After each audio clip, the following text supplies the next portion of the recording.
What's for? We don't need notes. In the mirror universe, no one needs notes. Notes are for the weak.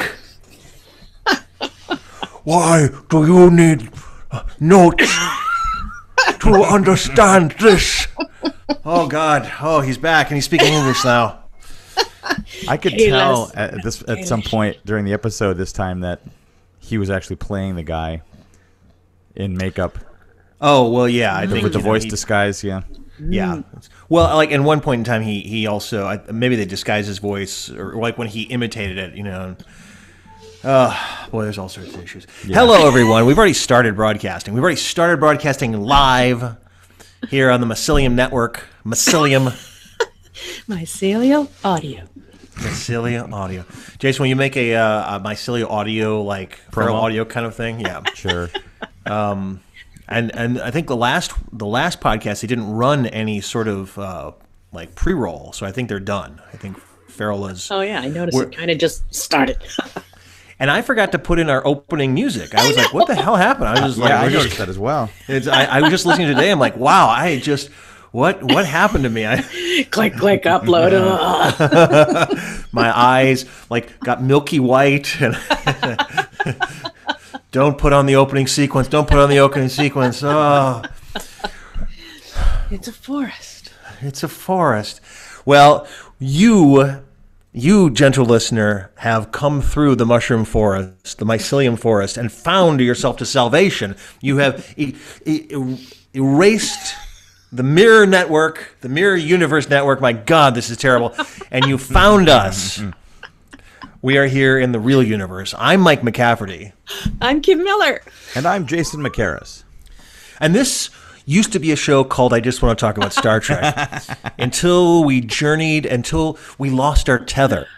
We lost our feral audio tether, and we have traveled to the darkness. We have traveled to the mirror universe along with Star Trek Discovery. Oh. We're talking about here with the Doctor, here with evil crewman Jason. Yes, with his evil goatee. Yes, clearly. Evil goatee. All Vulcans will have evil goatees from the Spock lineage, I guess. But we're here to talk about the Mirror Universe episode called Kim. Not called Kim, but called Kim. Called Kim. It's Mike backwards. Mirror Universe. Shoot. No, it's called. Despite yourself? No, the Lone. Is it called Lone Wolf? Lone Wolf.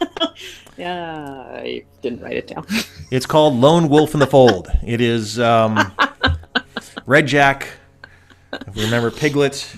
My God, we've just gone so many different. All right, no, it is called, I believe, the Lone Wolf. No. For reasons that are not 100% clear. Yes, the Wolf Inside, I think that's it. It doesn't matter. It's called The Wolf Inside? I like if I actually correct you. Is it? It doesn't matter. The Lone Wolf. There's no Oh, you know what? Actually, that's something I'm actually, my managers are sending a script out. There's an animated series called Lone Wolves, which they're sending a script of mine out to. Oh, now we can see why you were confused. Yeah, yeah. I was like, what? It doesn't matter. It's called Intel Inside Airwolf. The Wolf Inside is the actual. The Wolf Inside. The Wolf Inside the Fold. That we can do. All right. Because the Wolf in the Fold is a Star Trek episode, as we know. Jason, you saw that one, didn't you? I don't know if I've seen Jack that the one. Ripper? With Jack the Ripper. Oh, yes, I did see that one, yeah. And the guy who ended up playing Piglet in the Winnie the Pooh animated stuff. Oh, okay. I didn't understand that reference. Red Jack, yeah. Anyway, so thank you for listening to that really, really long preamble to try to figure out what the title of this episode was. And now... happens when I'm rushed. Rushed? The thing aired on Sunday. It's Wednesday. It's Wednesday at 10:30. How are you rushed? Busy. Busy? No, that doesn't work. Work or be busy. Work or be, yeah. Using my virtual glove to remove a data core at work. Trackball in hand. All right, so let's talk about this episode. This is episode 11 of a 15-episode season. And is it really 15? Yes, I believe the original was 13, and then they gave him two more, I guess, couple more, yeah. Because we need this episode. Because, you know what? I was blown away tonight. Tonight, What? the biggest reveal of all was bestowed upon me. I could not see it coming. Vok was Ash Tyler. Can you believe it? I knew that was coming. Did we not? Ash Tyler wasn't the guy we thought he was all this time? I mean, a guy who mysteriously shows up on a Klingon ship, who, you know, just like makes love to this Klingon woman. He turns out to be a Klingon. I can't believe it. It's so strange. I still enjoyed it. Did you not like it? No, I thought it was terrible. I thought. Yeah, it was pretty. And not only that, I have to point out your ultimate prediction of the big finale was true too. Captain the Emperor, Emperor Giorgio. With a sword. She looked like. Now, if you ever watched Power Rangers, she looked like what is her name, Rita, from the Power Rangers. I'll post a picture. Maybe I'm being racist. I hope I'm not. But when I saw her in this, I'm always being racist. But she just looks so over the top and ridiculous. You know, there's nothing like, oh, you know, don't you bow for your empress? You know, like, oh gosh. Well, she didn't say empress. Now that's sexist. Jerk. Would she say emperor? I think they had to stick with emperor because otherwise it would give away the fact that it was a woman and people would probably suspect it was going to be her. Yes, this is true. In the Enterprise episodes, it was referred to like the gender was male. Like if the emperor finds out, he'll be upset. They're like, so at one point in time, the emperor was a guy. So, but somehow. Emperor Giorgio has come to power, and it's a shocking revelation that this universe contains approximately 11 people, and we've seen all of them because they all show up. It's this weird kind of Christmas story, Christmas Carol thing where they just kind of like show up, the ghosts of Christmas past, and they haunt us. Like even guys we didn't see since episode 2 show up. Oh, you mean Saru being a slave who has no name? Well, Saru has a slave who has no name. We see Vok, we see Sarek, we see all of these people just coincidentally who are all together, and just Michael Burnham runs into every single one of them. Now, was there a reason? I mean, I'm jumping a little bit ahead here, but was there a reason why Michael Burnham lied to Saru when he asked whether he'd seen his species, or she'd seen his species on the ship? Was there a point to that, or was she just didn't want to tell him that? Yes, and you're a slave in this alternate reality, I guess. Well, I mean, she wouldn't have to expand on that, would she? I mean, she could have just said yes. It's an evil universe. Like, what is you like? bathe me. Yeah, what does she have to lose? What did he do? Her ablutions. Yeah, ablutions. You're like, oh, you're like, what? I'm going to scrub your fingernails. Jesus, I mean, dress you. This is so, because like there's a weird, like she has a weird porcelain bathtub in the middle of her ready room now, in the middle of her bath. You know, it's just. All right, so as you can tell, I was not the biggest fan of this episode. I feel like this one took. Yes, I know. It took a couple of steps back. I mean, I guess it's exciting and action packed, but it just seems as though they haven't earned all of these stunning surprises with 10 episodes under their belt that we're running into these same people that we've seen 3 episodes, 5 episodes ago, and then they try to drop this stunning surprise that this guy who we all knew was a Klingon is a Klingon. Was it action-packed, though? I mean, we got 2 little sequences where they were firing guns at them when they landed on the planet, and then they had missing. Yeah, and then they had the fight between Vok and himself. Yeah. That was pretty much it. I mean, other than the fact that they were ejecting people into space, executing them, I was expecting half of them to pull a move like Princess Leia and float back towards the ship. Oh no, yeah. Boy, people are being spaced all the time now, right? I mean, it's like people are like finally spaced. They're being spaced. Space him. I've heard that before, being spaced. I feel like, oh, we're going to space them. I think, don't they say that like in Battlestar Galactica? I think they say that we're going to space them. In MASH, yeah, they say it in MASH. Space him. All right, so and you actually, Kim, hit upon the one. So we're not even going to try to go chronologically through this because we're just a big mess right now. We're just smashing our foreheads against the door before we. Oh my gosh! Oh, and poor Lorca. I mean, Michael Burnham is like, I want to go down to the planet, and so if you don't mind being tortured for like another like 3 days, I think I can find like a little cube that'll maybe help us out. Like, what? What are you doing? Wait, what? He's like shivering and, yeah, okay, like, I guess so. And he's the one consoling her. It's like, I know this is tough, but Jesus, I've been in an agonizer for like 9 days and you're taking baths. This is not tough on you. Yeah, really? I mean, You're being bathed by a Kelpian. Saru is exfoliating your skin, and every nerve fiber in my body is being electrocuted. You can freaking do this. What the hell? I'm Mirror Universe tonight. I don't care. Oh my god. Yeah. All right. So, did anybody else think also when they were about to space him at the end, that when she punched him in the stomach, that she was like leaving something with him, or there was some, I just trick thought it that was looked going ridiculous. I didn't on? Yeah, think well, that that's might the be thing. some It real looked so purpose to it. It looked so ridiculous that I figured, that she must be like leaving a tracker on him or something, or because I mean, how did they end up finding where he was in space and beaming him on board the other ship? Good Because they were able to do like encrypted communication, I guess. Yeah. I mean, yes, that was weird. I actually watched it again, and like she didn't get anywhere close to where it was dropped off in. Like it was dropped off in a side holster, and she punched him in the gut, and so somehow she was able to like, I don't know. That was kind of What was weird. dropped in a side hole? The little data cube, little data card that had The card thing. Oh, Yeah. yeah. Oh, that's what all it the was. info. Yeah. All right, but we can we can maybe move back a little bit if we want. I know Kim doesn't have any copious notes on this one because she only had an extra 3 days to watch this. I need 4 days. Thank God. 3 viewings. Buy the book here. I need This at is, least 2 viewings. So I'll tell you what. Here's the one thing that really bugged me. I know the one thing.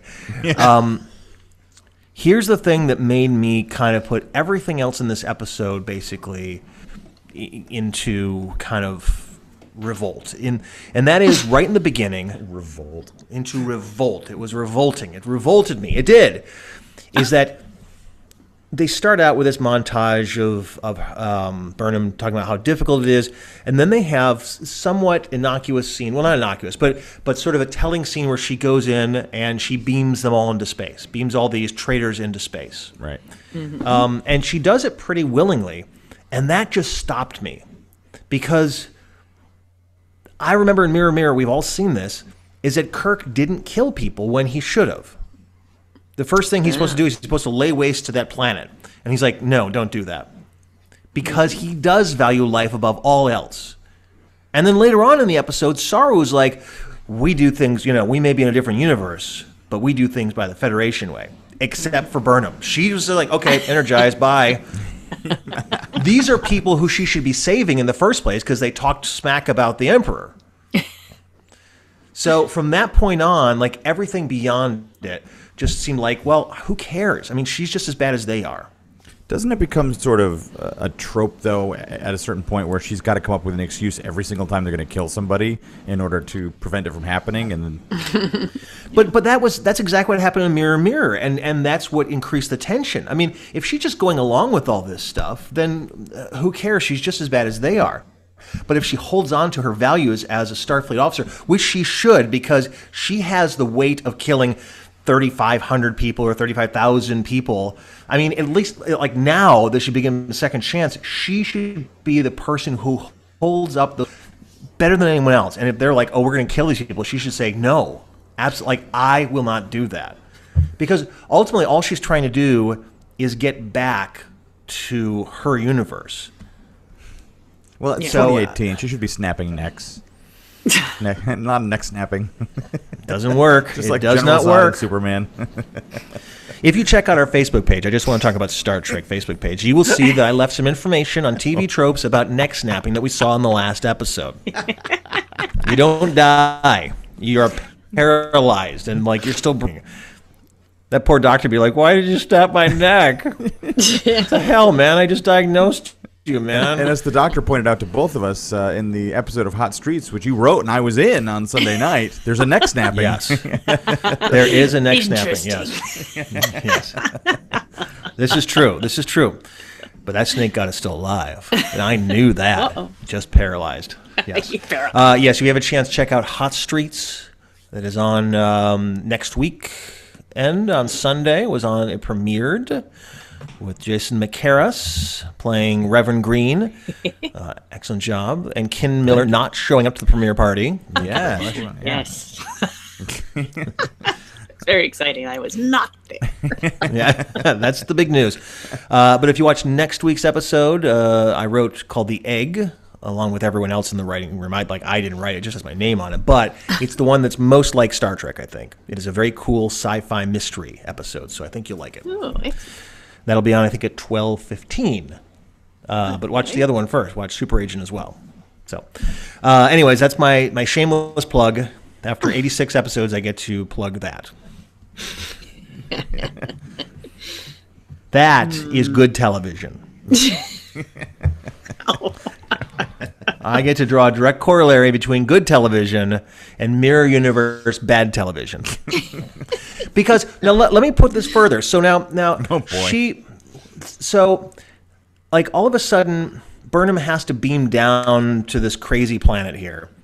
And what's the reason for that? She's like, oh, maybe we can, we have to find out why these group of people are here. Maybe we can inspire them to do. Wait, you just beamed 6 people into space, and now you care about starting this. She wanted to learn how this Klingon was able to unite the races. Who cares? She beamed 6 people into space. She killed them.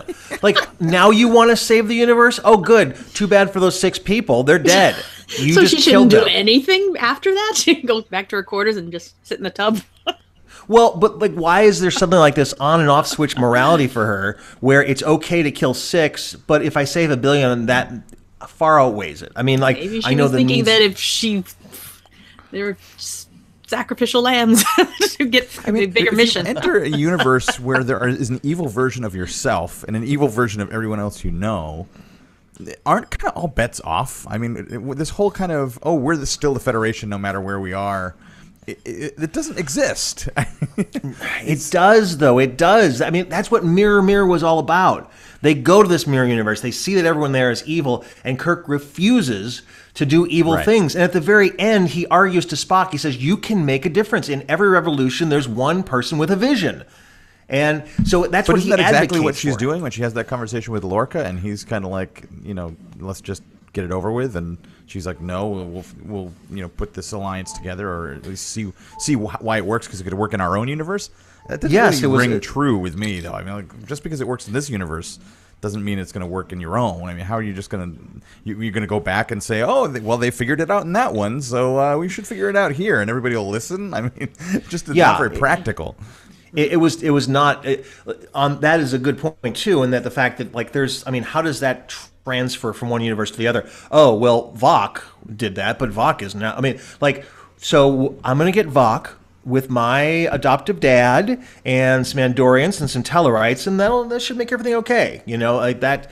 Like that sort of 1-to-1 ratio didn't work. Yeah. And again, I still go back to the thing that like she's so interested in that, but she had no problem like executing 6 people. It's just, I know it's gonna be my thing. 3. I thought there were 6 on the pad. Were there 6 or? No, I think it was like 3 or 4.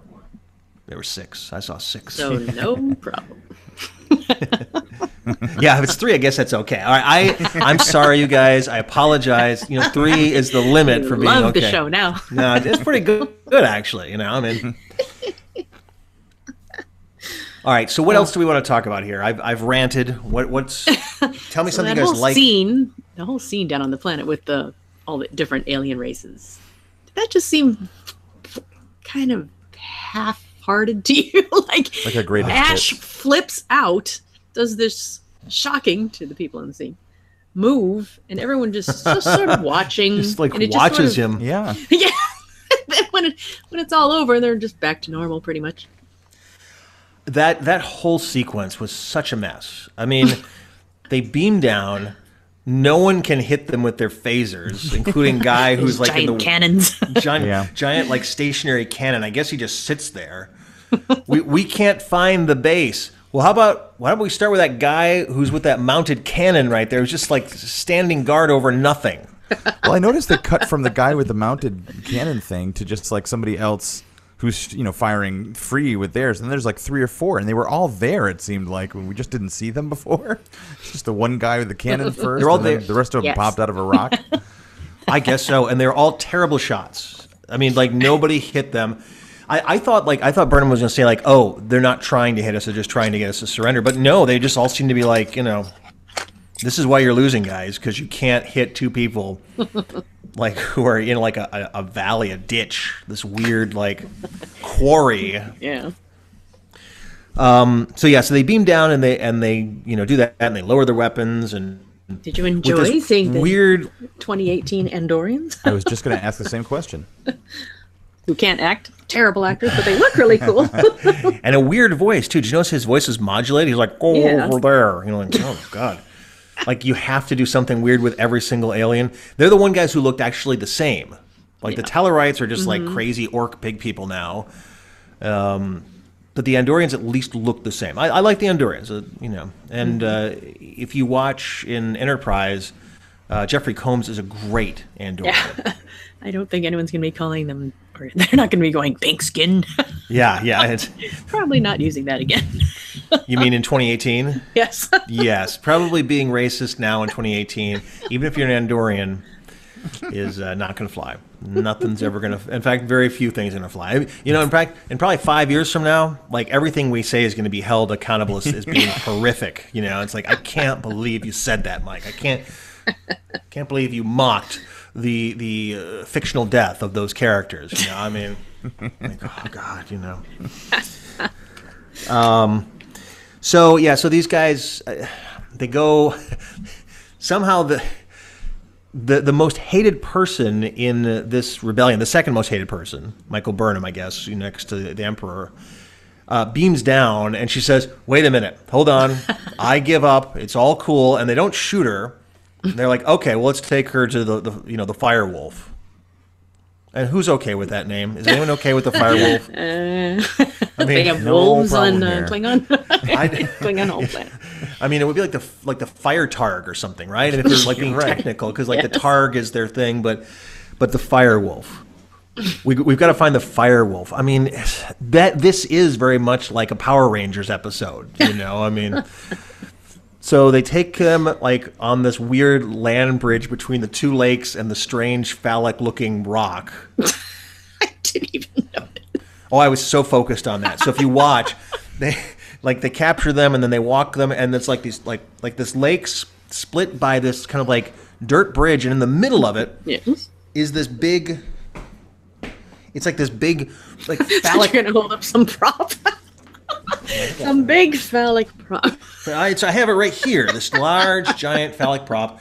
No, it's like this big mound of earth that sort of impedes their way to walk past. Like they have to walk around this, otherwise they're going to fall in the water. I'm like, you guys just shoot that or something. It's really weird that you have this strange, like giant dome thing here in the middle of your walking area. Anyway, so that bugged me because I watched it a couple times. Can we talk for a second too about when I didn't mean to interrupt you, but when they actually get captured and they're bringing them to their base, which is camouflaged, and Burnham just in a open monologue, openly verbal to everyone around her, is just like, "Oh, it's active camouflage, and that's why such and such." And she's like looking back at Ash and like, those other people are right there, right? I know. They're like, "Hey, shut up. Hey, we hear you saying that. She is a spy." Yeah, I noticed that too. Where she's like active camouflage. That's how they were able to hide. Like that tent with like the fire and like the ATV outside, it's like, like the worst like, yes, I recognize that. That was like a weird thing. And then their base is the saddest base of all time. They have the CG like ruins in the background. Like, oh, that's going to be cool. Like, nope. We got a couple of tents. We have like Sheriff Joe Arpaio, Tent City. Yeah, it's like a tent city. They've just kind of I mean, like, you're actively camouflaging that? Why? Like, It kind of blends in as it is. Honestly, if like the Terran Empire shows up and it's like they're right, oh God, look how sad they are. Oh no, let's leave the Firewolf alone. Jesus, man. I mean, my favorite thing is that they're walking there, and first of all, they have like these weird little fire pits, which is like, I don't know why. I mean, is it cold there? Is it ornamental? No one is warming themselves by these fire pits, but they're walking past them. And then there's a lone Andorian who is next to this weird Jeep / ATV that's all like broken. It's like from the Road Warrior. And he's like trying to fix it or push it or something. Like, why do you need that? Why do you need like some weird like Jeep from MASH? I mean, it's like Recurring theme. I'm gonna call that back because he's there when they go in and he's there when they come out. He's working on this Jeep, and like, Yeah, I saw that guy. that guy is my hero because he's like, I'm gonna get this sucker fixed. We're gonna beat the Empire. We're gonna beat him with this. I'm gonna drive over the Empire. I have to say though, it did Drive look over the Emperor. the scenes.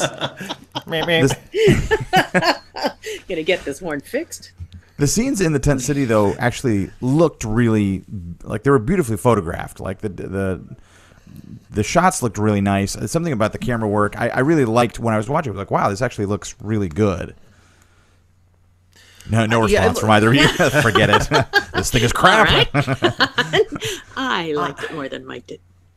You did? Okay, well, tell me why you liked it. Counterpoint. I know it was no big surprise to who he really was, but I liked the acting. I like him when he was having his confrontation with Burnham before he starts choking her. That's fun to hear him speak Klingon. I don't know. I just like that stuff. Oh no! I like her attempt. Like trying to do a little sock puppet thing, like, I will get you. It was also kind of convenient for Vulcan Saru nerve. to rescue her too. I just kind of a strong female character who needs to be rescued all the time.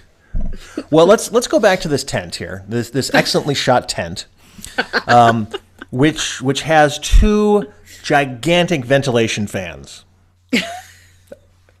on either side, because in a tent you need to stay cool because you have fire pits outside of it. Okay, I want you Maybe to follow there the are gases. There are gases. I want you to explain that. Maybe this Natural to planet the planet. produces a lot of gases. Yeah. That's why they have fires to burn them off and around the campsite. And then a fan to draw them back in to kill them, right? They have all these aliens in there that don't bathe. They don't have Kelpians to bathe them. Okay. Ventilate. They're designed to filter out smoke and not toxins. You stop working that in. Yes. Bye. That's Star Wars Force Awakens. We're still going into that. Years later, he's not going to let that grow. Salt. All right, so that sequence where we have Sarek show up, where we have Vok, where we have just a couple of like extras who are sitting there like mouth agape. There was one person just like they wouldn't close their mouth. I'm like, dear God, close your mouth. I mean, are they drawing the toxins from your mouth with those slow moving fans? I mean, is that a helicopter in waiting? What do you want? Just a bare room? Then you'll be like, oh, that looks like crap. I'm angry. I'm angry about this. But what are we looking at? Why are we watching this sequence? What is this getting us? Oh, there's a resistance. There's a resistance of 11 guys in a tent. Again, like the scale is so unimpressive, and they're in a why do we care about that? Why does Michael Burnham care about this? Her focus is to get back home. Her focus is to help her captain, who is being tortured as we speak. Mm-hmm. So, but we get these kind of like fan servicey things where Vok shows up and Sarek shows up and does the mind meld. A lot of people pointed out that like this is, as far as a mirror universe, in our universe, Sarek opposed Spock going into the Federation. In this universe, Sarek opposes Spock from going into the Terran Empire. So it still kind of holds up. Interesting. He had the Spock-like goatee. These Yes. like Jason like goatee. Yes. Evil goatee. Evil goatee. My mirror universe counterpart must be great. I think this is the mirror universe. I think you're the only good person, Jason. What? You're bad too, Kim. You are the emperor. Because I like this episode. Yes. What, you like this episode? I like Have you parts been of listening? She said she liked it. it. Yes. She said she liked the scene. She liked. I like Ash's storyline, even though it was obvious. I still liked it. It's fun to see. That face. I can't. This is why you need to Making tune the face of into disapproval. to the visual end of the podcast. Yes, if you go to our website or not to our Facebook page, you will see this. We do a YouTube kind of live video of this, and you can kind of see us all. Like you can see me making my faces, and you can see those two.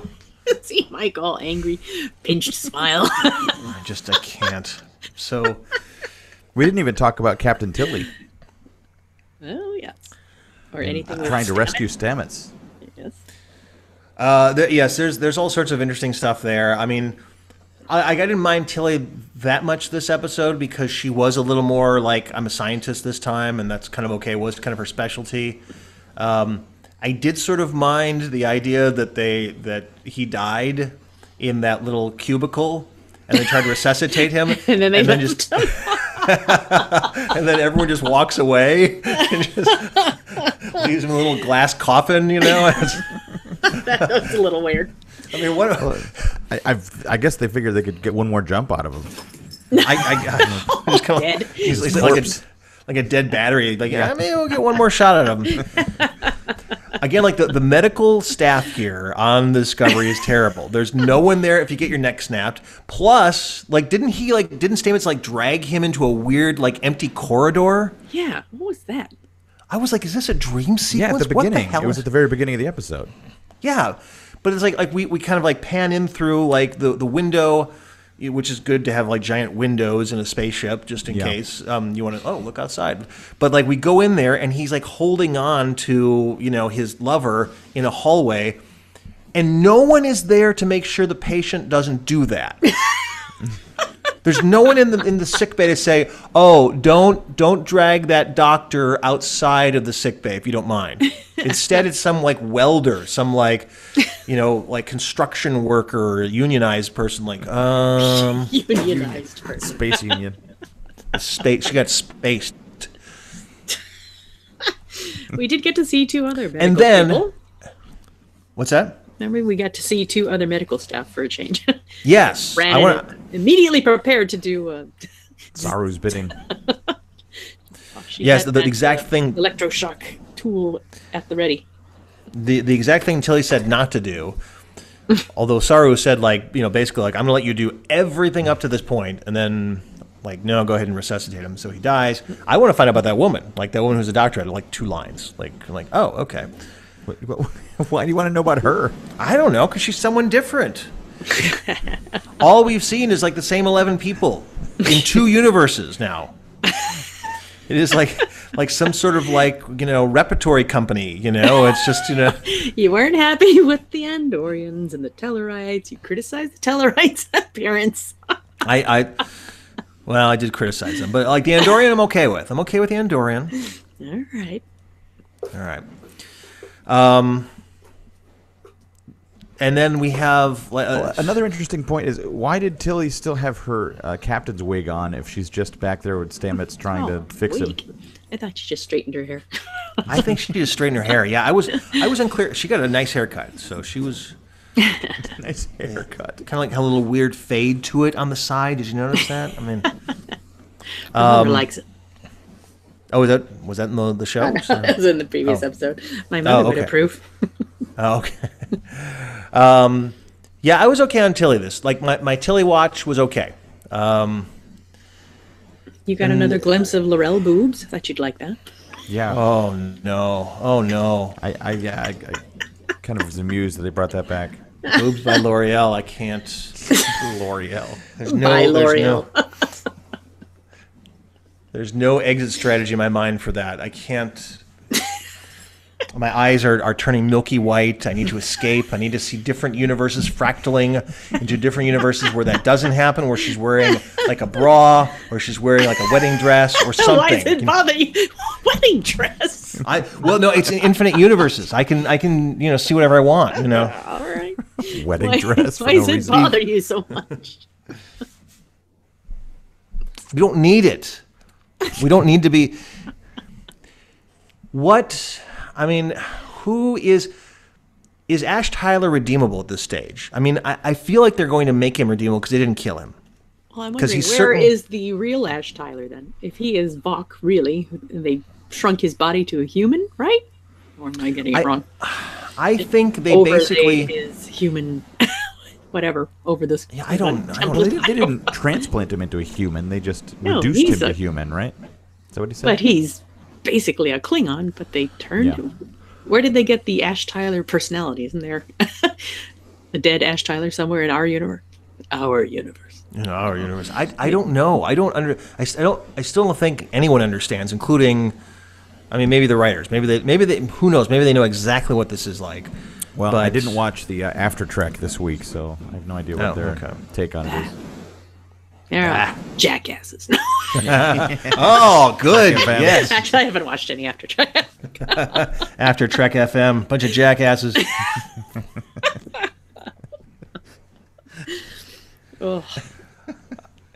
All right, so I have complained about the beginning. I've complained about the middle. Let's see. Now, I was sort of okay with Stamets like talking to his mirror universe self in this kind of weird mycelium forest. I was like, okay, that's fine. I can kind of do that.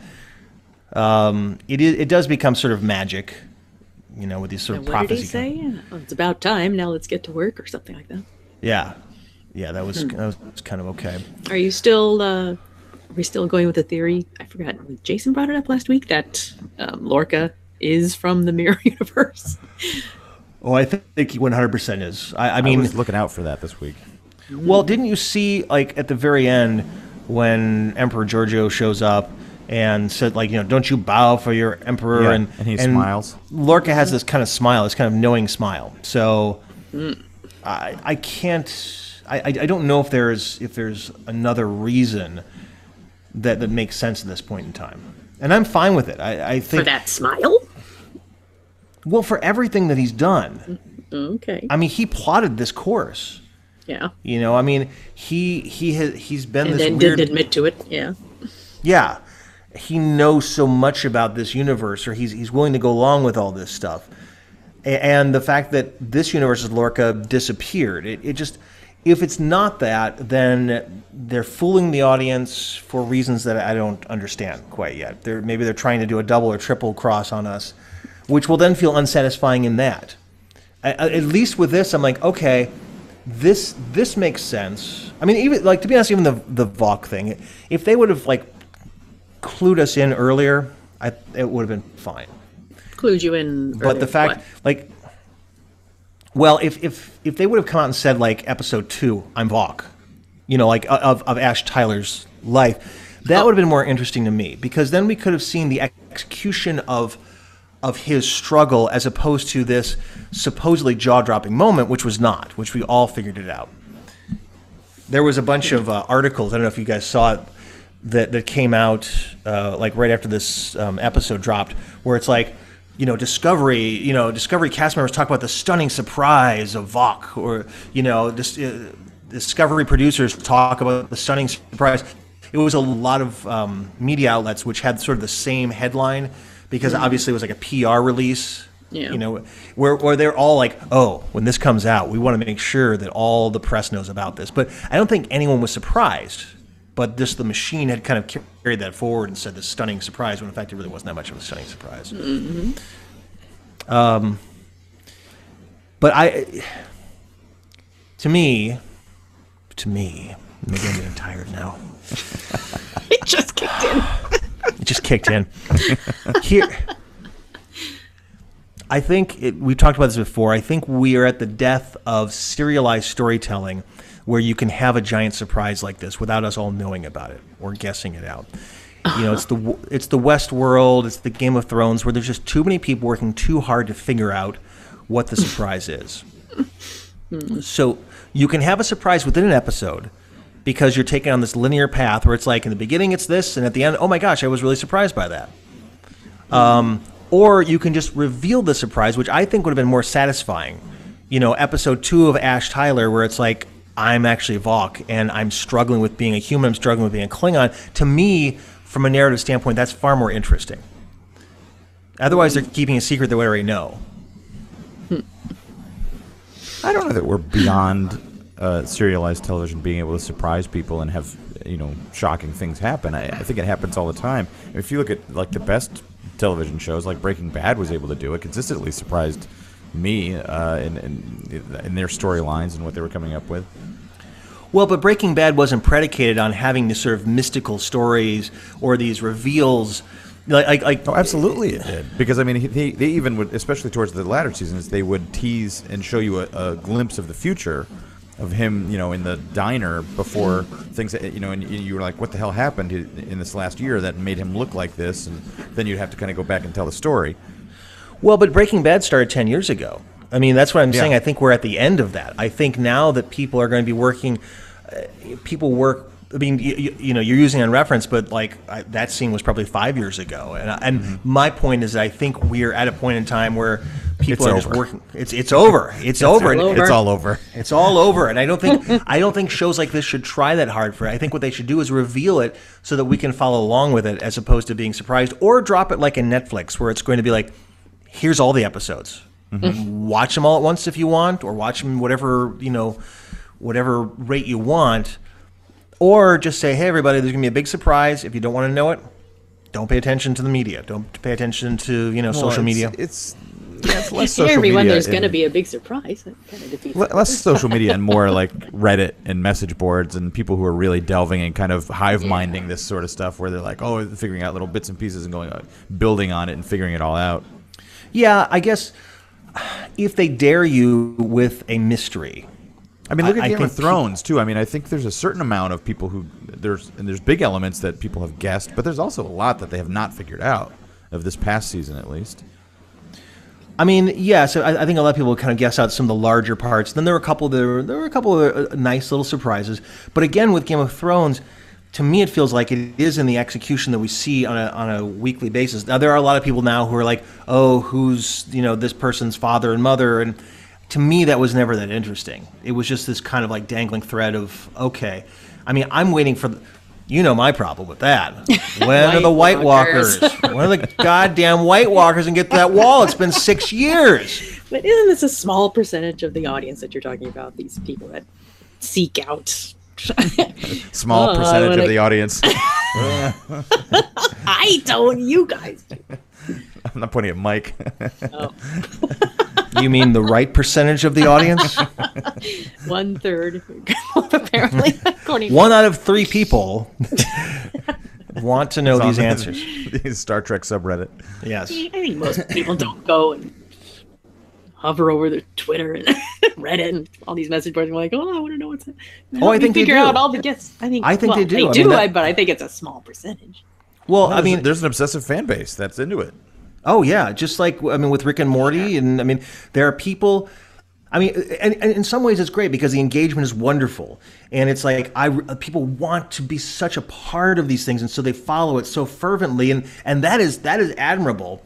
But unless you are an absolute genius and you can hide this so well, you know, your options is that people are going to figure it out very quickly, and then you're going to have these episodes which are going to be like, well, we know. Or you just give it away and you say, hey, I'm a Klingon and I've got to hide it. You know, a lot of what we saw in Breaking Bad, we had already known what the secret was, which is that Walter White is, you know, making drugs. He's, you know, cooking meth. And we follow that through without anyone else in that world knowing that. Problem like Hank. solved. That's a good point. That is a cool aspect of that show. Damn Well, it. but I also think that it's also in the telling. I mean, it's so much in the. It's so much in. Don't Nick pitch me. You and your theories will fall before Kaelish and me, Not I Gillis. will destroy you. How do you know the ancient tongue? Oh, some of that dialogue in there. But also it's in the telling. I mean, when we're watching this series and you see Lorca captured, and then they're sending Vok on a mission, where he disappears completely, and then this new character just happens to show up, and who needs to be boarded on this ship. There was something that was so ham-handed about that. It's like, well, Yes, yeah. there's something wrong with this picture. One of these characters disappeared, and then somebody reappeared mysteriously that we've never heard of before. So, I mean, Well, it doesn't take a genius to put that together that there could be a correlation there. Well, you're right, and it was a very one-to-one, exchange. I mean, Laurel said, like, you will have to make the ultimate sacrifice. He disappears, and then Ash Tyler shows up, and like, where'd you come from? Like, Right. Oh, the Klingons, they switch out prisoners from time to time. They do? I mean, what is this? Are they like changing air fresheners? I mean, what is that? I mean, Oh, I wish Lorca had just gone, they do? I didn't know that. That's weird. But if the whole point was to put a Klingon operative, I guess, in Starfleet, why didn't he just blow away Lorca as soon as he saw him and do a lot more damage than he did? He didn't do any, did he? No, yeah. What do you mean? You mean Ash? Or Yeah. Yeah. Oh, yeah. Why didn't he kill? Well, I he mean, didn't do was- any damage, is the doctor's Was point. his purpose of being transformed from Klingon to human? What was the point of that from a Klingon perspective? Well, I don't know. I mean, like, what is it? I mean, like, he sort of gave it away in this episode, but Well, he I didn't wasn't really know who he clear. was, too, which So, is like- like that. What a terrible plan. Like steal the spore drive, or to I'm going to send you something? on a mission where you're going to gain intel and possibly kill the people on this ship, but you're not going to remember who you are or what you're doing or why. perfect. Go. The perfect plan. he's like really terrible Klingon Jason Bourne. It's like, we're gonna wipe your memory, make it look like someone else, put you on a ship, and not tell you what you're doing there. Okay, go. Exactly. Klingon Jason Bourne. That's exactly what it is. You're right. It is. It's a terrible plan, and this is why the Klingons are losing. I mean, because they have this great thing that it's like, oh, this can make you invisible, but instead we're gonna, put you on this ship. Well, I mean, I guess they're doing both. So, it is a very muddy plan, and it could be possibly. I still feel as though some of this is maybe mopping up from the original showrunner, Brian Fuller. This is probably still snippets of what he was trying to do. I'm hoping, and when the season's done, they'll have a fresh start. But I don't know. I mean,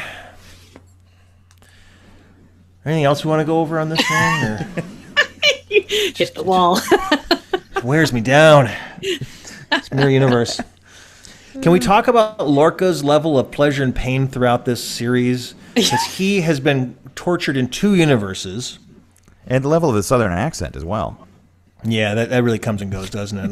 That's really it's kind of like Yeah, he had like a Texas accent or something. That was, Yeah. It's been present through the series, but today it was especially sort of heavy.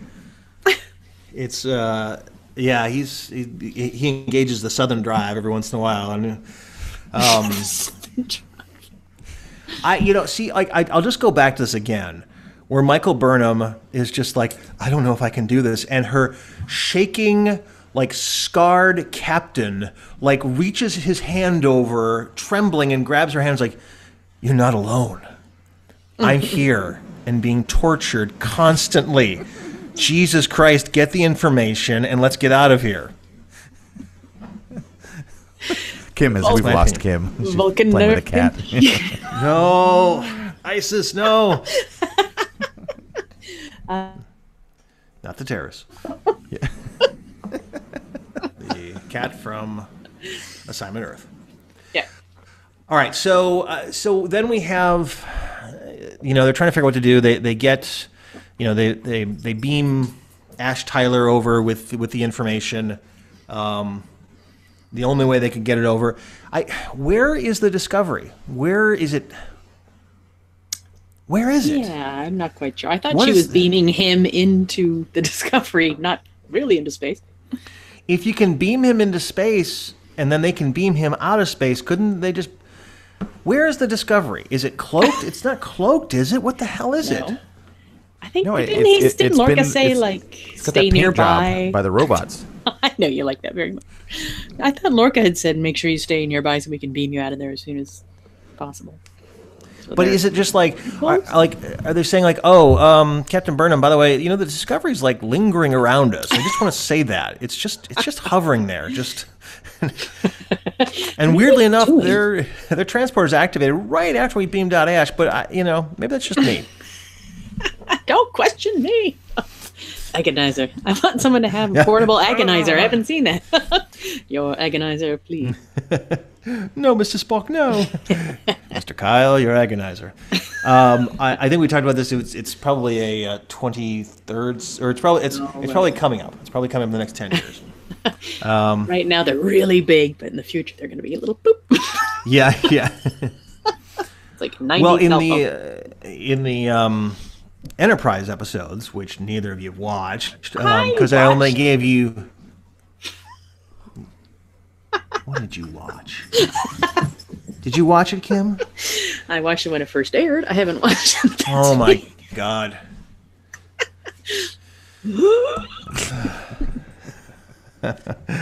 Doesn't work in that universe. What were you saying? I was saying that in the Enterprise episodes, they had just kind of, I think it was who was the doctor? Dr. Peter Billingsley. No, what is his British name? guy. No, not him. No, the alien guy. Oh God, I can't remember the character's name, but the doctor on Enterprise, who's an alien, he had figured out how to do the agonizer, where basically it rotates all the nerve endings. So like as soon as you adapt to it, like your body adapts to it, it rotates to a new set of nerve endings. It's terrible. It was really an interesting scene. But that was like 100 years ago. So there's going to be a big jump in technology in the next 10 years. So we'll see that. Buy agonizer stock now. Yes. Dump your Bitcoin, get into agonizer, all right? All right, so finally we get Emperor Giorgio. Mm-hmm. And she flies in her capital ship, her cloaked capital ship over to the, I don't know what she flies over there to blow up the bad guys, to blow up the Fire Wolf, and yell at Captain Burnham. Yes, and blow up all the little encampments around this planet. So it's not just the one little tent city. I guess. I mean, it's just, Or they're just trying to blow up everything to make sure they get them. That's why they have the ATV to go between encampments. That Andorian is safe right now. He is the last member of the Resistance because he's just like, I mean, these should be like MASH units, mobile Army surgical hospitals. They should be able to bug out and get someplace else. Work MASH. Bug out. 407 Can you tell them watching more is MASH? bugging out. Oh, yeah, they had that marathon now the past few days, and I kept getting sucked into that vortex. I don't know why MASH is coming back, but I'm enjoying it. I really kind of dig it. I've still never seen it. What? Nope. I'm sorry, what? Never seen MASH. You've never seen an episode of MASH? I've never watched an entire episode. I mean, I've seen it on television in my life, but well, never that's where you'd watched see it. Is on television. Why? What is going on here, Jason? Mirror Jason. That is a good surprise. That is in passing, not like I'm not tuning in. We've known Jason since the late '90s, and we've never heard this before. We've never heard this. Never watched MASH. Now, our friend Matt Stompy Thompson does Alan Alda impressions all the time, and Jason chuckles along. But I know who Alan Alda is. Well, I know, but I mean, he's famous primarily for MASH. Yeah. But Jason, I'm aware. He made the ultimate sacrifice. Everyone, listen to me carefully about this. This is how you hide something. He has been embedded for years in our operation. You see, you can still be surprised in a serialized relationship. With that, yes, that is a good reveal. Yours is a good reveal. I am stunned by that. He's been embedded. You Sleeper are cell. you are the MASH Vok of this. This is outstanding. I can't believe you've never seen MASH. This is phenomenal. It's a Turkish spy. I mean, I'm aware of the characters. I'm culturally aware of everything. I've just never watched it. Why? You're aware of the characters. I know Radar. I know Hawkeye. I know all the actors and stuff. How come you never watched it? I'm aware of Trapper John MD. No. Too much designing women. I've seen every episode of Designing Women. So. Turned away from it. Wait till you're designing Women Con. You watched Hello Larry instead. I watched it all there. I did too. It had a good theme song, by the way. Oh my god. You watched After MASH. He watched Golden Palace, but he's never seen Golden Girls. No, I've seen every episode of Golden Girls. What? I don't know you at all. I've never seen Golden Girls. I've never watched a full episode of Golden Girls. Are you serious? What? Oh, don't Oh my even start God. that. Stop it, you nerds. two. That is, yeah. I mean, I can't believe that. I've seen parts of it, but I mean, what? Oh my god. It's I just saw because MASH. I'm a lot younger than you guys. Oh, no. MASH passed me by. I was only, Oh, 4 years old when it came out. I don't believe that. Lies. Those reruns too. The reruns. Beam you into They- space. Well, Base you. yeah, we got to space you now, Jason. You have committed capital crimes against the 4077th. That's it. Oh god. We are going to Mash Vog. we're going to Colonel Blake you and have you die in a plane. Oh, now you ruined one of the best scenes for him. You'll never watch. He doesn't know who Yes. it is anyway. True, the I character. have no He's, idea. Exactly. So it's because they hated that guy. We should do like a MASH podcast. I think we said this before, but we should just really like dive into that and just make Jason watch all the MASHes now. Nope, we're changing it now. Is it like 11 years or something? 10, 11 years. Yeah, it was like 11 years, but I mean, like hour-wise, it's probably about the same amount of hours if you were to watch like a whole season of Next Generation. So, I mean, our whole busy, Jason. series, like, yeah. No, it's fine. He doesn't have to watch MASH. It's fine. You have to watch the animated mashes and then read all the books. Yeah, Now watch changed the my screen name to MASH Vok. MASH Fox. Those should be asterisks. That's a good point. Yes. MASH apologist. All right, so let's Off the wrap rails. this up here. We went off the rails. Happens We're when off. I don't have notes. Talk about No, I think this episode was the best because I had the fire. I was the fire wolf tonight. You're the Andorian fixing the buggy. Man. I mean, do people, I mean, if you're listening to this podcast, you hate this. Do you hate that I don't like this episode? You know, Yes. I've been watching with my You know kid. you He's- all agree with me. That's Yeah, fine. If quick- you agree quick with him, update. that's fine. Quick update on Kiernan and Oh, next yeah. gen. Yeah, well, Kiernan has plowed through, I'd say maybe like 50 to 70 episodes of Next Wow. Generation. He's even rewatched a couple. I think he watched Future Imperfect and Frame of Mind, both Riker crazy episodes. Frame of mind again. He did. He loves it. He loves those crazy ones. And then he said, "Dad, are there any ones in the original series that are kind of like mystery episodes?" Like, oh, my son. Because I actually showed him some of the Finnegan fight sequence, which he thought was the funniest thing. And it is. It's the best. Watching William Shatner run as fast as he can. Like in TV and film, like you don't run as fast as you can, you run gracefully no matter what. Like I've run a couple times as fast as I could, and you look pained. It looks ridiculous. and Shatner runs really, really fast, like down a hill, and it's really Not he like tries Saru. to stop. Yeah, exactly, Saru. Yes, it was Saru. Maybe Saru looks graceful. He looks like a gentle gazelle running. Finnegan makes me think of. I saw a kind of a funny bit on Reddit this week. I don't know if you caught it. but somebody had posted this thing about the sequence at the beginning of Terminator 2 with the nuclear blast, and that scientists had credited it for being very accurate and wrote James Cameron or wrote the film. Oh, yeah. Somebody posted another posting. It was like that the fight with the Gorn was very scientifically accurate, and scientists wrote the show. They posted the video. It was a real long route to the joke, but it was pretty funny. I thought they were actually being serious. I'm like, really? Wow, that seems terrible. I mean, I didn't realize where that joke came from, but now I get it. That's very funny. Because that was like a really. I was like, come on! I watched that video. I was like, this is the most ridiculous thing I've ever seen. This scientists could not have written the show. And then as I read through the comments, somebody pointed out that this was a deep callback to that other thread.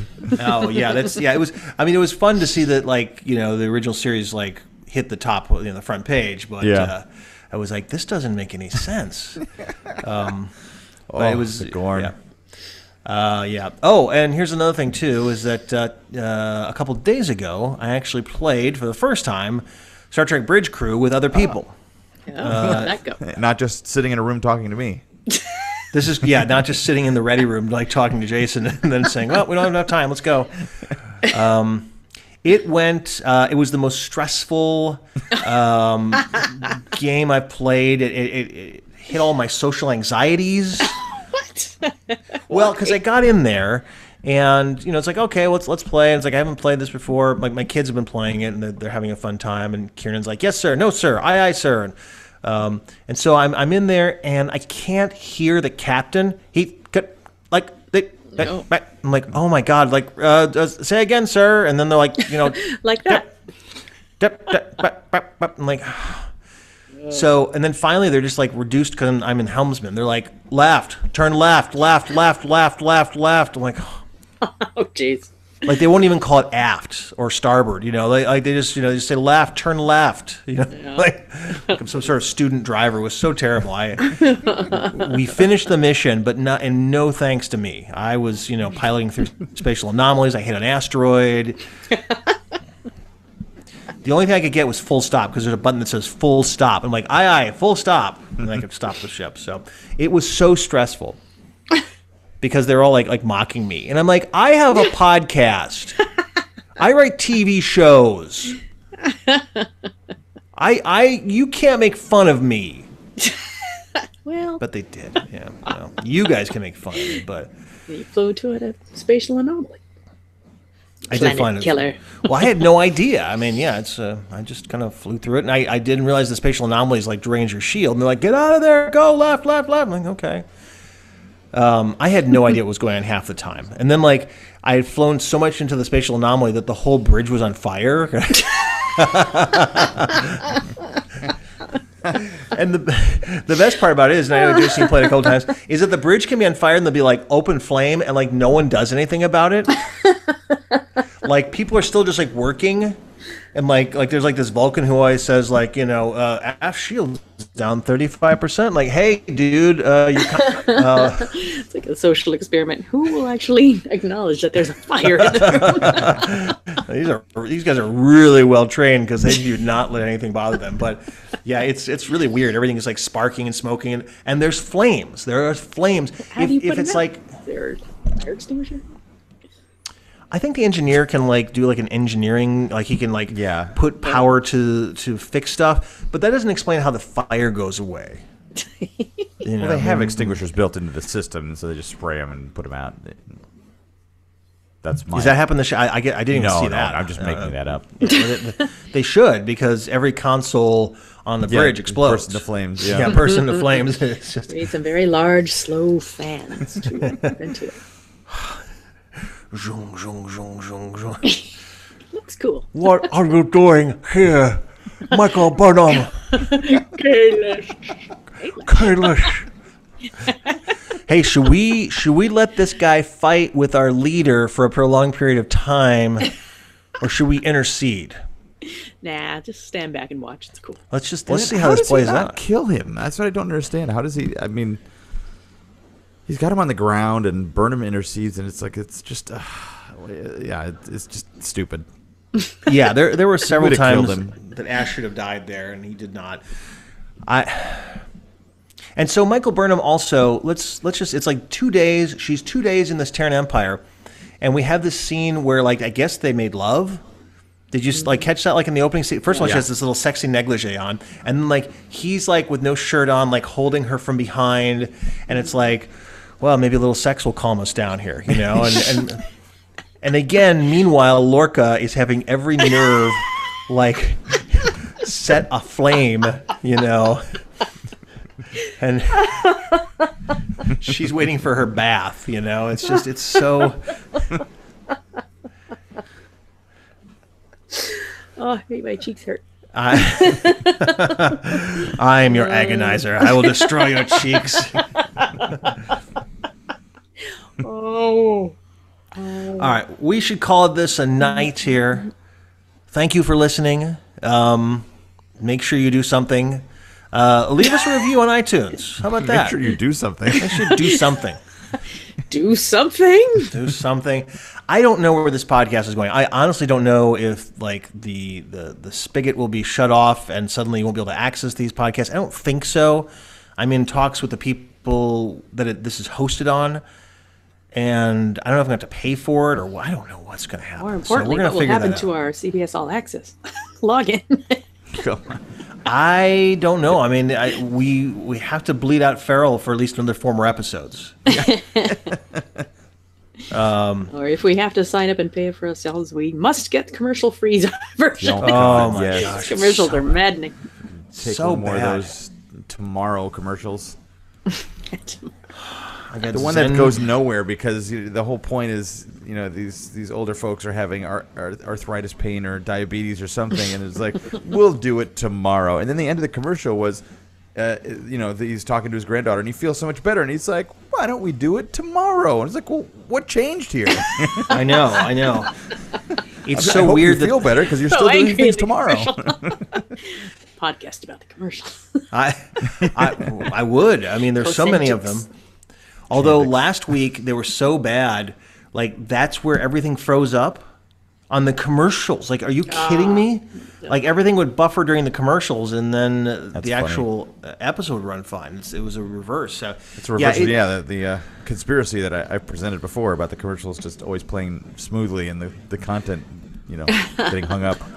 I remember. And then, like, last week, I had so much issue with it during the commercials. It's CBS All Access is such a disaster. There's nothing good about it.